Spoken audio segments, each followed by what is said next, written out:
El Ministerio Conéctate a Jesús tiene el agrado de presentar la serie Feliz para Siempre, un estudio diario de las Sagradas Escrituras. Nuestro lema: al que el Señor llama, capacita, al que guía, acompaña, siempre gozosos, conectados a Jesús a través de la Biblia. Todos juntos, rumbo al cielo. Nuestro objetivo, Juan 17:3. Y esta es la vida eterna, que te conozcan a ti, el único Dios verdadero, y a Jesucristo, a quien has enviado. Es tiempo de orar. Gracias, Señor, le damos por permitirnos iniciar la transmisión para el día de hoy. Oramos, Señor, pidiendo la dirección de su Santo Espíritu, para que sea Él el que tome el control y no nosotros. Por Jesús. Amén. Hoy damos inicio al estudio formal de Dios y la sexualidad, utilizando como texto base el libro Testimonios acerca de conducta sexual, adulterio y divorcio, escrito por la hermana Elena G. de White. Esta es una recopilación de cartas y escritos de la sierva de Dios. Primera sección: matrimonio. Capítulo 1. Hechos y principios importantes. Designio original de Dios. Dios celebró la primera boda, de manera que la institución del matrimonio tiene como autor al Creador del universo. Honroso es en todos el matrimonio. Hebreos 13:4. Fue una de las dos instituciones que después de la caída llevó consigo Adán al salir del paraíso. Cuando se reconocen y obedecen los principios divinos en esta relación, el matrimonio es una bendición. Salvaguarda la felicidad y la pureza de la raza, satisface las necesidades sociales del hombre y eleva su naturaleza física, intelectual y moral. Historia de los Patriarcas y Profetas, página 27.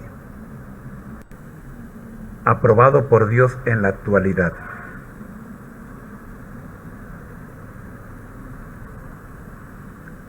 En 1885, Elena de White declaró: en esta época, cuando las escenas de la historia del mundo están próximas a cerrarse y estamos por entrar en el tiempo de angustia, cual no ha habido otro, cuanto menos matrimonios sean contraídos, tanto mejor para todos, hombres y mujeres. Testimonies for the Church, tomo 5, página 366. Es claro que ella creía que el fin del mundo era inminente, pero la venida de Cristo ha sido demorada. En 1901, Elena de White escribió: tal vez tengamos que permanecer aquí en este mundo mucho más debido a la insubordinación. Elena de White continuó dando consejos sobre las relaciones entre esposos durante toda su vida. Fin de la nota adicional. Continuamos con nuestra lectura.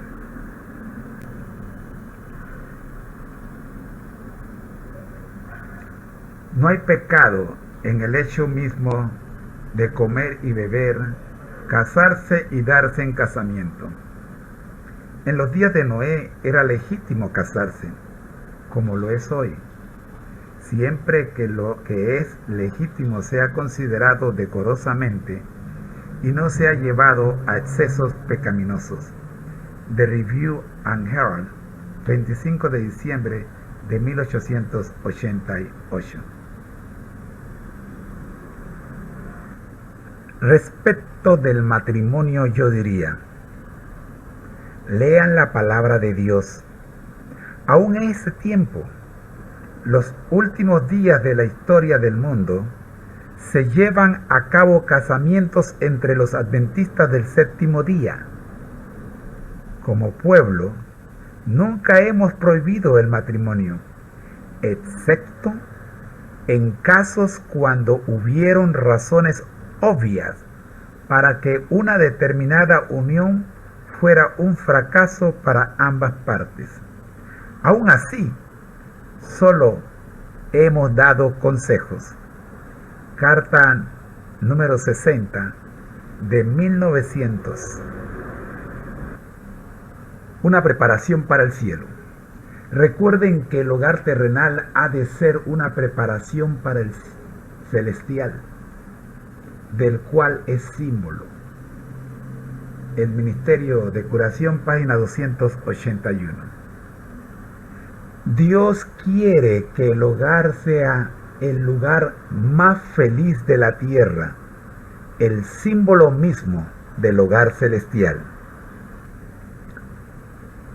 Mientras llevan las responsabilidades matrimoniales en el hogar y vinculan sus intereses con Jesucristo, apoyándose en su brazo y en la seguridad de sus promesas, ambos esposos pueden compartir en esta unión una felicidad que los ángeles de Dios elogian. El Hogar Adventista, página 87, 1894.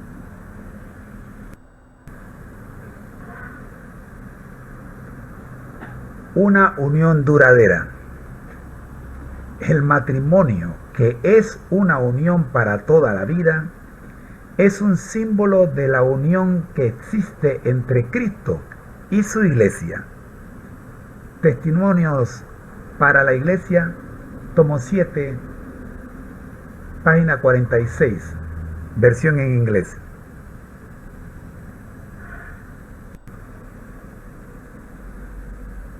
En las mentes juveniles, el matrimonio está revestido de romanticismo y es difícil despojarlo de ese carácter que le presta la imaginación.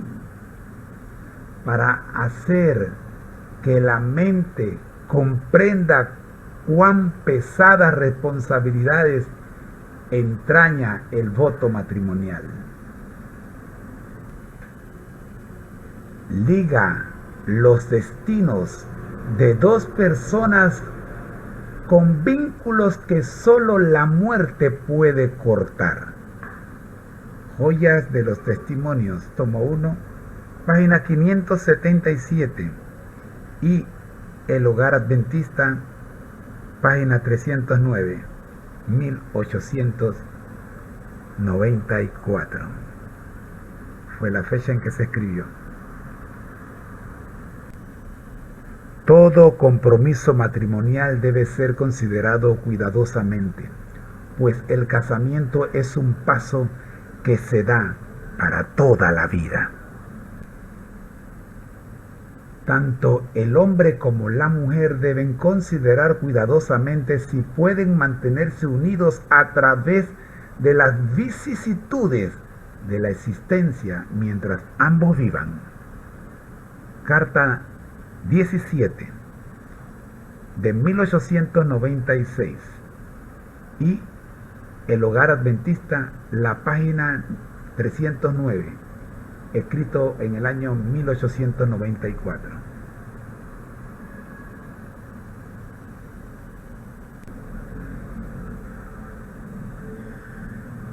El siguiente hecho y principio importante es desde un punto de vista elevado.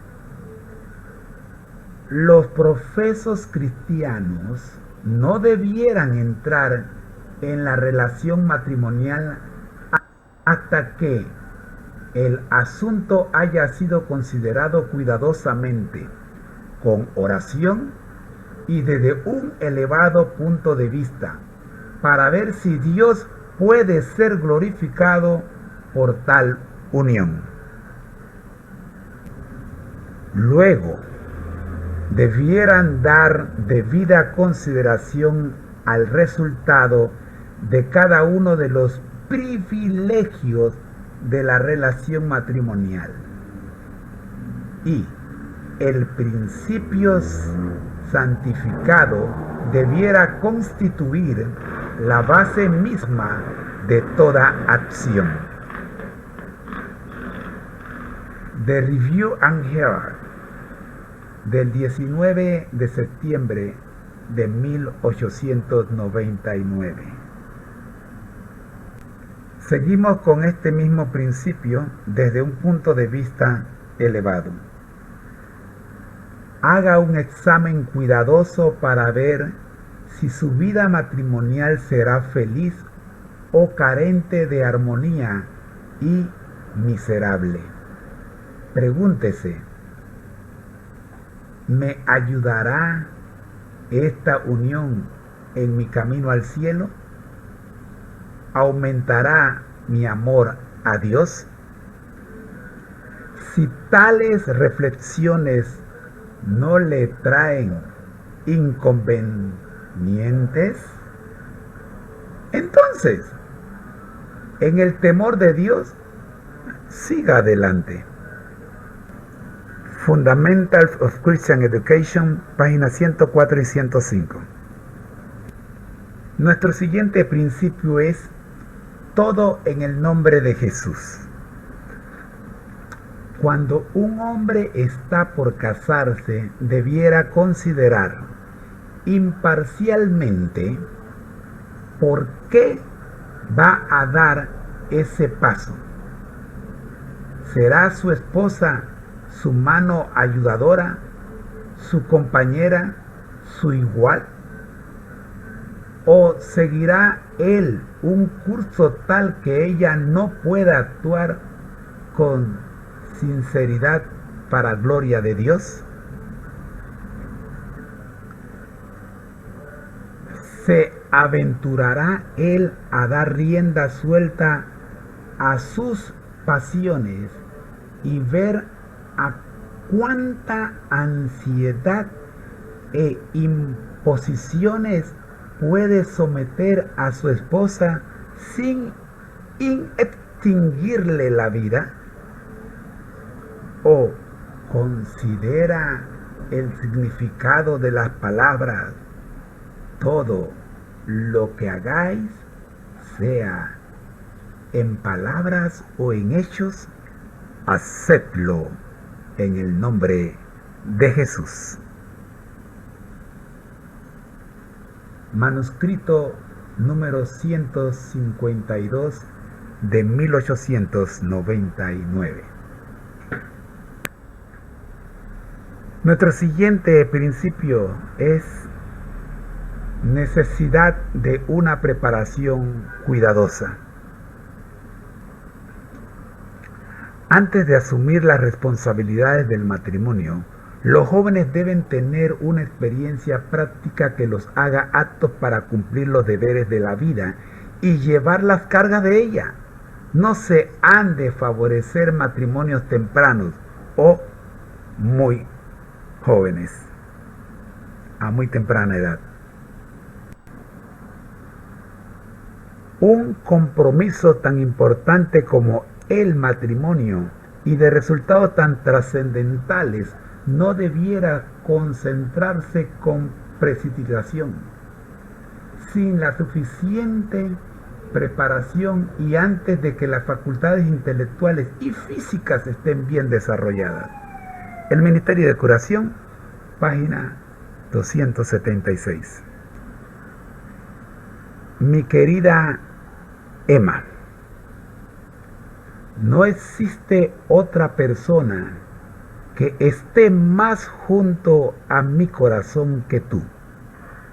Sin embargo, te aconsejo que actúes con cautela y que midas bien cada paso que vas a dar. Estás por tomar una decisión que tiene que durar mucho tiempo. Por lo tanto, no te apresures, no te dejes absorber totalmente por el asunto del matrimonio. Carta número 7 de 1869.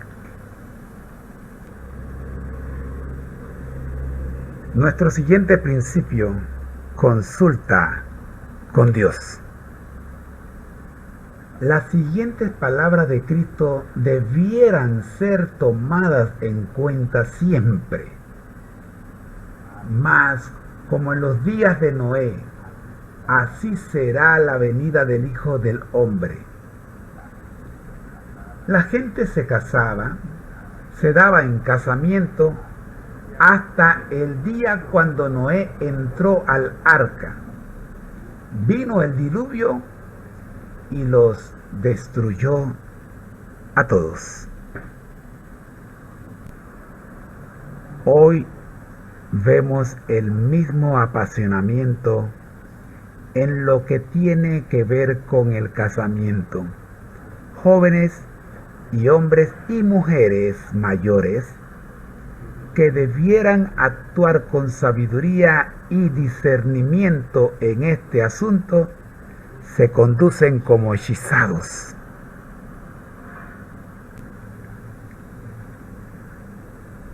Parecería que el poder satánico se ha apoderado de ellos. El noviazgo y el matrimonio son los temas absorbentes. Se constituyen así los matrimonios más indiscretos. Dios no es consultado. Los sentimientos, los deseos y las pasiones humanas echan por tierra todo hasta que la suerte está sellada. El resultado de todo esto es una miseria que no se puede narrar. Y Dios acaba siendo deshonrado. El lecho matrimonial no es santificado. ¿No debería producirse un cambio decidido en relación con este asunto tan importante? Carta 84 de 1888. Nuestro siguiente punto: solamente con creyentes. La esposa de Lot era una mujer egoísta e irreligiosa, que puso en juego su influencia con el fin de apartar a su marido de Abraham. Si no hubiera sido por ella, Lot no habría quedado en Sodoma, privado de los consejos del sabio y piadoso patriarca. La influencia de su esposa y las amistades que tuvo en aquella ciudad impía lo habrían inducido a apostatar de Dios, si no hubiera sido por las fieles instrucciones que había recibido antes de Abraham. El casamiento de Lot y su decisión de residir en Sodoma iniciaron una serie de sucesos cargados de males para el mundo a través de muchas generaciones. Nadie que tema a Dios puede unirse sin peligro con alguien que no lo tema. Andarán dos juntos si no estuvieren de concierto. Amós 3:3. La felicidad y prosperidad del matrimonio dependen de la unidad que haya entre los esposos, pero entre el creyente y el incrédulo hay una diferencia radical de gustos, inclinaciones y propósitos. Sirven a dos señores, entre los cuales la concordia es imposible. Por puros y rectos que sean los principios de una persona, la influencia de un cónyuge incrédulo tenderá a apartarla de Dios. Pero el matrimonio de cristianos con infieles está prohibido en las Sagradas Escrituras. El mandamiento del Señor dice: no os juntéis en yugo con los infieles. Segunda de Corintios 6, 14, 17 y 18. Historia de los Patriarcas y Profetas, página 172. Que no se formen lazos no santificados entre los hijos de Dios y los amigos del mundo. Que no haya casamientos entre creyentes y no creyentes. Que el pueblo de Dios tome una posición firme por la verdad y la justicia. The Review and Herald, 31 de julio de 1894. Los jóvenes cristianos debieran tener mucho cuidado con las amistades que forman y la elección de compañeros. Tengan cuidado, no sea que lo que ahora piensan que es oro puro se torne vil metal. Las asociaciones mundanas tienden a colocar obstrucciones en el camino de vuestro servicio a Dios, y muchas almas se han arruinado por sus uniones infelices en los negocios o en el matrimonio con quienes no podrán jamás elevarse o ennoblecerse. Jamás debería el pueblo de Dios aventurarse a pisar terreno prohibido. El matrimonio entre creyentes e incrédulos está prohibido por Dios, pero muy a menudo el corazón inconverso sigue sus propios deseos y así se forman matrimonios que no han sido aprobados por Dios. A causa de esto, muchos hombres y mujeres están en el mundo sin esperanza y sin Dios. Sus nobles aspiraciones se han muerto. Están presos en la red satánica por una cadena de circunstancias. The Review and Herald, 1 de febrero de 1906. Llegamos al último principio importante en esta sección. Las demandas de Dios en primer lugar. Aunque el compañero de su elección fuese digno en todos los demás aspectos, y me consta que no lo es, no ha aceptado la verdad para este tiempo, es incrédulo, y el cielo le prohíbe unirse a él. Usted no puede, sin peligro para su alma, despreciar esta recomendación divina. Unirse con un incrédulo es colocarse en el terreno de Satanás. Usted agravia al Espíritu de Dios y pierde el derecho a su protección. Puede incurrir en tales desventajas mientras pelea la batalla por la vida eterna. Tal vez usted diga: pero yo he dado mi promesa, ¿debo retractarme? Le contesto: si usted ha hecho una promesa contraria a las Sagradas Escrituras, por lo que más quiera, retráctese sin dilación y con humildad delante de Dios arrepiéntase de la infatuación que la indujo a hacer una promesa tan temeraria.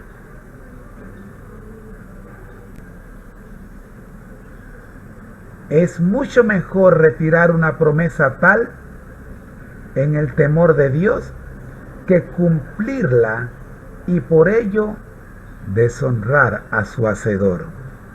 Joyas de los Testimonios, tomo 2, páginas 121 y 122. En su palabra, el Señor ha dejado a su pueblo instrucciones claras en cuanto a no unirse con los que no poseen su amor y temor. Tales compañeros raramente se satisfarán con el amor y el respeto que les corresponde. Tratarán constantemente de obtener una promesa de parte del esposo o la esposa temerosos de Dios que los comprometa a desatender los requerimientos divinos.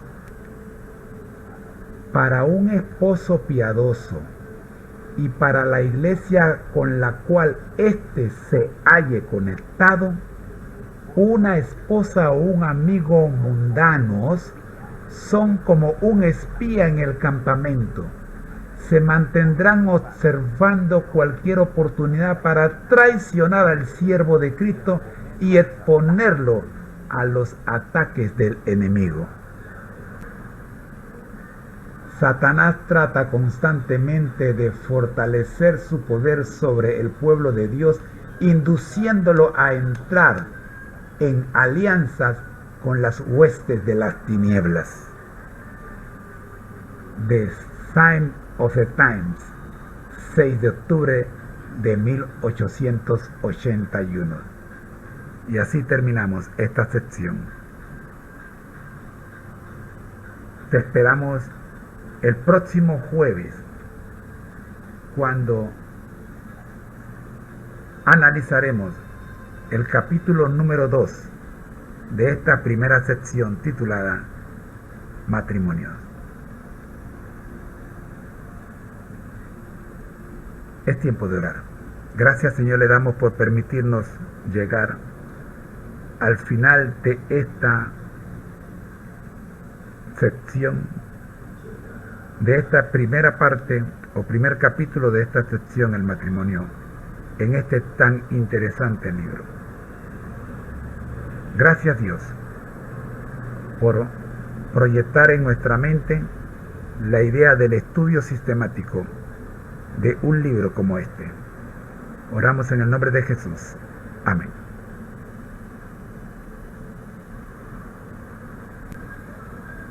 A continuación, la serie Feliz para Siempre presenta el segmento La Biblia al Día. Hoy nos toca estudiar el libro de Esdras en su capítulo número 3. Restauración del altar y del culto. Escuchemos. Capítulo 3. Cuando llegó el mes séptimo y estando los hijos de Israel ya establecidos en las ciudades, se juntó el pueblo como un solo hombre en Jerusalén. Entonces se levantaron Jesúa, hijo de Josadac, y sus hermanos los sacerdotes, y Zorobabel, hijo de Salatiel, y sus hermanos, y edificaron el altar del Dios de Israel, para ofrecer sobre él holocaustos, como está escrito en la ley de Moisés, varón de Dios. Y colocaron el altar sobre su base, porque tenían miedo de los pueblos de las tierras, y ofrecieron sobre él holocaustos a Jehová, holocaustos por la mañana y por la tarde. Celebraron asimismo la fiesta solemne de los tabernáculos, como está escrito, y holocaustos cada día por orden conforme al rito, cada cosa en su día. Además de esto, el holocausto continuo, las nuevas lunas y todas las fiestas solemnes de Jehová, y todo sacrificio espontáneo, toda ofrenda voluntaria a Jehová. Desde el primer día del mes séptimo comenzaron a ofrecer holocaustos a Jehová, pero los cimientos del templo de Jehová no se habían echado todavía. Y dieron dinero a los albañiles y carpinteros, asimismo comida, bebida y aceite a los sidonios y tirios, para que trajesen madera de cedro desde el Líbano por mar a Jope, conforme a la voluntad de Ciro, rey de Persia, acerca de esto. En el año segundo de su venida a la casa de Dios en Jerusalén, en el mes segundo, comenzaron Zorobabel, hijo de Salatiel, Jesúa, hijo de Josadac, y los otros sus hermanos, los sacerdotes y los levitas, y todos los que habían venido de la cautividad a Jerusalén, y pusieron a los levitas de 20 años arriba para que activasen la obra de la casa de Jehová. Jesúa también, sus hijos y sus hermanos, Cadmiel y sus hijos, hijos de Judá, como un solo hombre asistían para activar a los que hacían la obra en la casa de Dios, junto con los hijos de Enadad, sus hijos y sus hermanos, levitas. Y cuando los albañiles del templo de Jehová echaban los cimientos, pusieron a los sacerdotes vestidos de sus ropas y con trompetas, y a los levitas, hijos de Asaf, con címbalos, para que alabasen a Jehová, según la ordenanza de David, rey de Israel. Y cantaban alabando y dando gracias a Jehová y diciendo, porque Él es bueno, porque para siempre es su misericordia sobre Israel. Y todo el pueblo aclamaba con gran júbilo, alabando a Jehová, porque se echaban los cimientos de la casa de Jehová. Y muchos de los sacerdotes, de los levitas y de los jefes de las casas paternas, ancianos que habían visto la casa primera, viendo echar los cimientos de esta casa, lloraban en alta voz, mientras muchos otros daban grandes gritos de alegría. Y no podía distinguir el pueblo el clamor de los gritos de alegría de la voz del lloro, porque clamaba el pueblo con gran júbilo y se oía el ruido hasta de lejos. Como una cortesía de la Escuela de Teología de la Universidad Adventista de Centroamérica, escuchemos la interpretación y los comentarios de este interesantísimo capítulo, Esdras, capítulo 3. Escuchemos.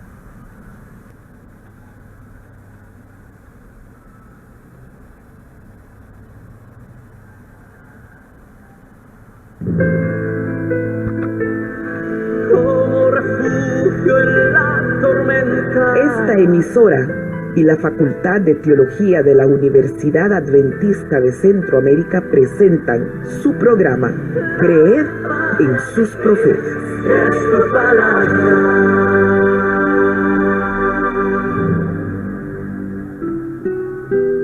Muchos de los sacerdotes, levitas y jefes de familia, que eran ya ancianos y habían conocido el primer templo, prorrumpieron en llanto cuando vieron los cimientos del nuevo templo, mientras muchos otros gritaban de alegría. Y no se podía distinguir entre los gritos de alegría y las voces de llanto, pues la gente gritaba a voz en cuello y el ruido se escuchaba desde muy lejos. Esdras capítulo 3 versículos 12 y 13. Este día queremos compartir la reconstrucción del templo de Jerusalén. Al retornar del exilio, la primera actividad que se realizó fue reconstruir el altar de los sacrificios. La fiesta de los tabernáculos fue la primera fiesta que celebraron, fiesta que recordaba que durante 40 años habían vivido en carpas y que habían gozado del cuidado divino. Asimismo, restablecieron los servicios, los sacrificios continuos y las fiestas solemnes.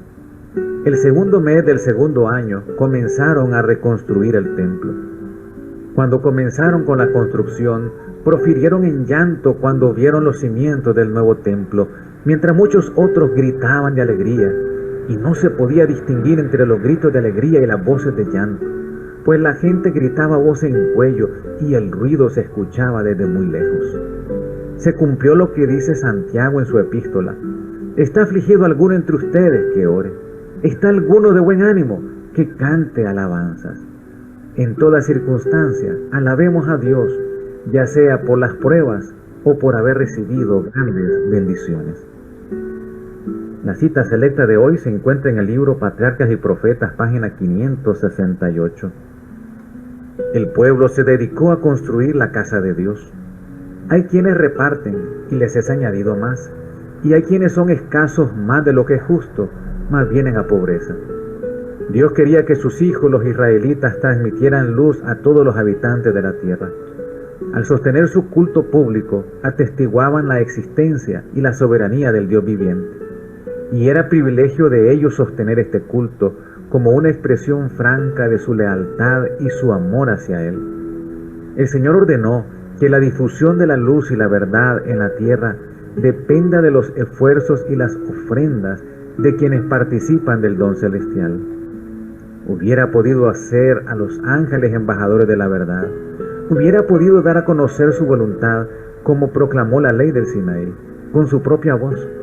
Pero en su amor y sabiduría infinitos, llamó a los hombres para que fueran sus colaboradores y los eligió para que hicieran su obra. Oremos. Padre, así como se reconstruyó el templo en Jerusalén, te suplicamos que nos ayudes para seguir construyendo templos a tu nombre. Por Jesús. Amén. Hemos presentado su programa Creed en los profetas. escrito por el Dr. Franz Ríos, en la voz del ingeniero Dodani Castillo. Les esperamos el día de mañana a la misma hora. Para más información, visite nuestra página en internet teología.unadeca.ac.cr. Creed en los profetas.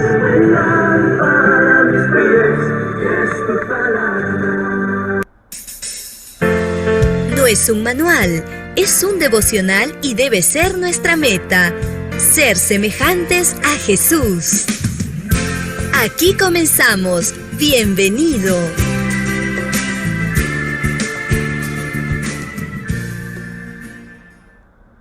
¿Cómo están, amigos? Para mí es un gran privilegio acompañarlos en esta devoción matutina. Los saluda su amigo Adán Vicente para presentar la devoción matutina para hoy, que se titula Hacer atractiva la obediencia.